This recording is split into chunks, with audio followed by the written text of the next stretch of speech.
अस्सलाम वालेकुम वरहमतुल्लाह। मैंने 2 दिन पहले पोस्ट भी की थी कि मैं लाहौर वाले वाक़े से मुतल्लिक़ मेरी ये आखिरी पोस्ट होगी, इसके बाद मैं कोई पोस्ट नहीं करूँगा। लेकिन पहले आप इस साहब की गुफ्तगू सुने, उसके बाद फिर मैं आपको बताता हूँ। आप ख़ुद ही देख लेंगे कि मैं ये पोस्ट बनाने पे क्यों मजबूर हुआ हूँ। कोई गलती हो गई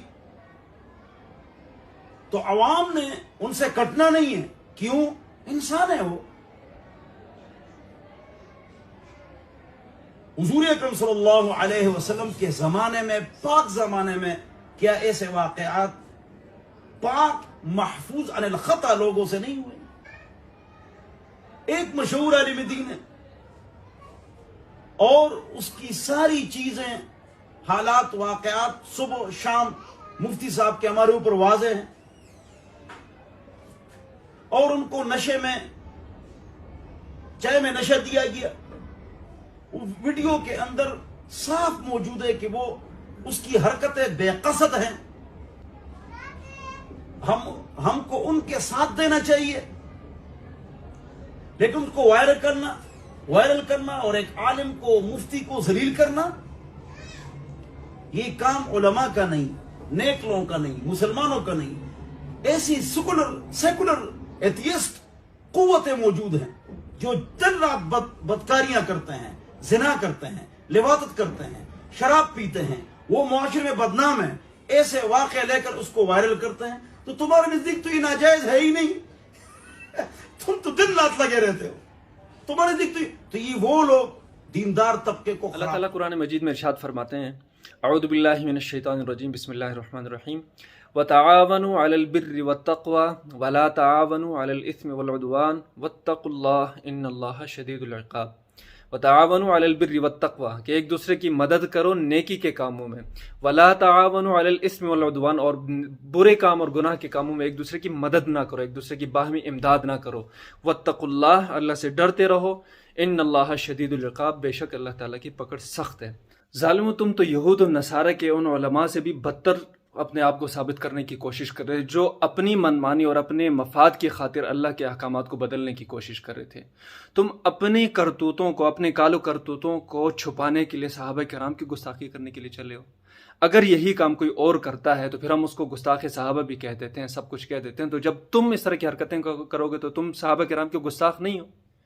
तो ये अपने आप को आलिम भी कहते हैं, अपने आप को शेखुल हदीस भी कहते हैं, मुफ्ती भी कहलाते हैं, फिर भी कुरान मजीद के वाज़ेह अहकामात से पता नहीं किस वजह से रूबरदानी करते हैं।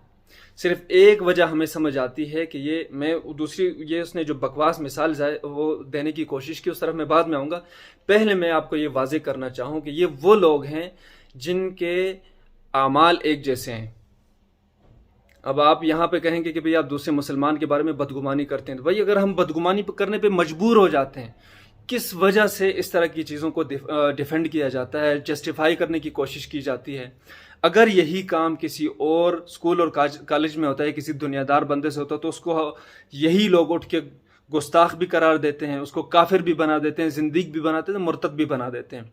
और अब आप यहाँ पे देखें, ये जो मुफ्ती इस्माइल तोरू है, जो खुद को मुफ्ती कहता है, इसको ये अपने बयान में क्या कह रहा है, एक तरफ मिसाल दे रहा है कि भाई उन लोगों से क्या इस तरह के काम सरजद नहीं हुए जो महफूज अनिल खता थे। इस उल्लू के पट्टे को पहले ये तो समझ लेना चाहिए कि महफूज अनिल खता का मतलब क्या होता है। महफूज अनिल खता का मतलब ही ये होता है कि अल्लाह ताला ने सहाबा किराम को गुनाहों से महफूज रखा है। जो हुदूद और क़ुयूद, जो वाक़यात साबित हैं, वो सिर्फ़ और सिर्फ इस्लाम के रहनुमाई के लिए थे। अल्लाह ताला ने हुजूर सल्लल्लाहु अलैहि वसल्लम की ज़िंदगी से हर चीज़ की रहनुमाई हमारे सामने आप वसल्लम की ज़िंदगी को नमूना बना के पेश किया है। लेकिन कुछ ऐसी चीज़ें जिसमें ज़ाहिर सी बात है आप वसल्लम की शायान शान नहीं थी, आप वसल्लम की ज़ात के साथ उम्मत को रहनुमाई के लिए, उसमें मिसाल बनाने के लिए आप वसल्लम की ज़ात के साथ वो चीज़ मुनासिब नहीं थी। इस वजह से सहाबा कराम से वो चीज़ें हुई, तो अल्लाह ताला ने उसमें फिर शरी जो हुदूद थे, हुदूदुल्लाह का क़याम करके उम्मत को बता दिया कि अगर ये हो तो उसका हुक्म शरीयत में इस तरह है। और ये जो मुफ्ती इस्माइल तोरू जो اس میں اغلام بازی کی جو مثال دینے کی کوشش کرے کہ صحابہ نعوذ باللہ کہ صحابہ کرام نے اس طرح کی ہے، تو اس کو پہلی بات ہے کہ صحابہ کرام سے ایسی کوئی غلطی سرزد ہوئی ہی نہیں ہے. یہ کہیں سے تاریخ سے کوئی اس طرح کی مثال اٹھا کے تو دکھائے کہ تم لوگوں کو شرم نہیں آتی، تمہارے اندر حیا نہیں ہے، ایمان نہیں ہے کہ تم ایک اپنے پیٹی بند بھائی کو بچانے کے لیے صحابہ کرام کے پیچھے پڑ جاتے ہو. تمہیں مثال دینے کے لیے اپنے گھر سے کوئی بدلہ نہیں ملتا، تمہارے گھروں میں یہی چل رہا ہوتا ہے، تمہارا آپس میں سارا یہ. اب دیکھیں یہاں پہ ہم اگر کھل کے بات کریں گے تو پھر یہ ہمیں گستاخ اکابر، مدارس کے خلاف، یہودیوں کے ایجنٹ اور پتہ نہیں کیا کیا کہنا ہے. ہم اسی ماحول سے گزرے، ہمیں اندازہ کہ کس جگہ پہ کیا کیا ہو رہا ہوتا ہے. تمہیں اگر ڈیفینڈ کرنا ہے تو جا کے سیدھے کہو کہ بھائی یہ اغلام بازی ہمارے نزدیک جائز ہے، ہم اس کو کرنا چاہتے ہیں. بس یہ وہی لبرل اور جو الہادی لوگوں نے جو اپنا موقف اپنایا کہ بھئی یہ ایک انسان کی اپنی مرضی سے کرنے والا ایک عمل ہے تو اس لیے یہ جائز ہے. تو اسی ترتیب سے آپ بھی اس طرح کی کوئی دلیل ڈھونڈو. کیوں جا کے اسلاف کے پیچھے پڑتے ہو؟ کیوں اپنے آپ کو بچانے کے لیے صحابہ کرام جیسی مقدس ہستیوں کی مثالیں دینے کی کوشش کرتے ہو؟ اللہ تعالیٰ تم لوگوں کو عقل سلیم دے، اللہ تعالیٰ تمہیں ہدایت دے. اگر ہدایت کے قابل نہیں ہے تو پھر اللہ تعالیٰ تمہیں اسی طرح ذلیل اور رسوا کرے جس طرح سے تم ہو رہے، تم اسی چیز کے لائق ہو. السلام علیکم ورحمۃ اللہ.